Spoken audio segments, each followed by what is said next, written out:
অসমীয়াৰ বাপতি সাহোন ৰঙালী বিহুলৈ মাজত মাত্ৰ কেইটামান দিন ৰাজ্যৰ ভিন্ন প্ৰান্তৰ লগতে গুৰেশ্বৰতো ৰঙালীক আদৰাৰ প্ৰস্তুতি ঢোল পেঁপা গগনাৰ মাতত ৰজন জনাইছে গুৰেশ্বৰৰ মহৰীপাৰাৰ আকাশ বঁটা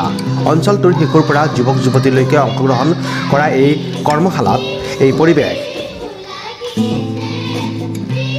কৰ্মশালাত বিহু নাচ ঢোল বাদনৰ প্ৰশিক্ষণৰ ব্যৱস্থা কৰিছে উত্তৰ পেটনা আঞ্চলিক ছাত্ৰ সন্থাই বাৰে ৰহণীয়া অনুষ্ঠানৰে অন্ত পৰিল 10 দিনীয়া আয়োজিত কৰ্মশালাৰ অনুষ্ঠানৰ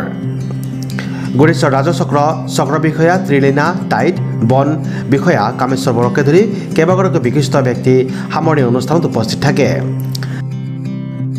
আমি উত্তৰ পেটনা আঞ্চলিক ছাত্ৰ সন্থাই প্ৰতি বছৰে আমি বিহু কৰ্মশালা অনুষ্ঠিত কৰি আহিছোঁ বিগত বৰ্ষবোৰৰ দৰে এইবাৰো আমি 21 মাৰ্চৰ পৰা 30 মাৰ্চলৈ বিহু কৰ্মশালাৰ আয়োজন কৰিছিলোঁ আৰু তাত প্ৰায় 300ৰো অধিক শিক্ষাৰ্থী অংশগ্ৰহণ কৰিছে আৰু আমি প্ৰশিক্ষক হিচাপে আমন্ত্ৰণ কৰিছিলোঁ আমাৰ সংগীতা ৰাভা বাইদেউ ডিৱাই বিহুৰাণী 2022ৰ ডিৱাই বিহুৰাণী সংগীতা ৰাভা বাইদেউ আৰু ৰাজু বৰুৱা ছাৰ ৰং বসন্ত উৎসৱৰ শ্ৰেষ্ঠ বিহুৱা 2018 চনৰ তেখেতক আমি আমন্ত্ৰণ কৰাইছিলোঁ তেখেতসকলে আমাৰ প্ৰশিক্ষাৰ্থীসকলক সুন্দৰভাৱে শিকাই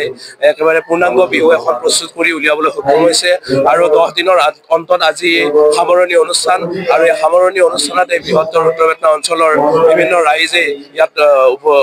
এওঁলোকৰ নৃত্য উপভোগ কৰিছে বিভিন্ন অঞ্চলৰ লোক আহি ইয়াত উপস্থিত হৈছে এই অঞ্চলৰ শিক্ষাগুৰুসকল বিশিষ্ট ব্যক্তিসকল বিভিন্ন স্তৰৰ ব্যক্তি আহি ইয়াত সহযোগিতা আগবঢ়াইছে এনেধৰণে আমাৰ অনুষ্ঠানটো আমি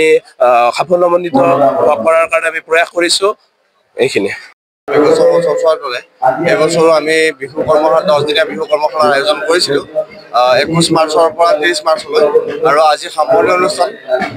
অনুষ্ঠানত আমি ইয়াত উপস্থিত আছিলোঁ অসম ছাত্ৰ সন্থাৰ সম্পাদক বিৰজিত দাস ডাঙৰীয়া আৰু তামোলপুৰ জিলা ছাত্ৰ সন্থাৰ সাধাৰণ সম্পাদক নয়নজী কলিতা আৰু মুখ্য প্ৰশিক্ষক হিচাপে আছিল ৰাজু বৰুৱা আৰু বিহু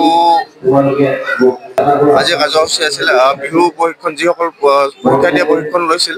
আজি তেখেতসকলৰ প্ৰশিক্ষণ আছিল আৰু আমন্ত্ৰিত বিহু দলৰ দ্বাৰা ইয়াত বিহু প্ৰদৰ্শন কৰা হ'ব আৰু আজিৰ সন্ধিয়াৰ বিশেষ আকৰ্ষণ জোনাক নিবিৰক আমন্ত্ৰণ কৰা হৈছে টেক্স ৰিপৰ্ট নিউজ এক্সপ্ৰেছ অসম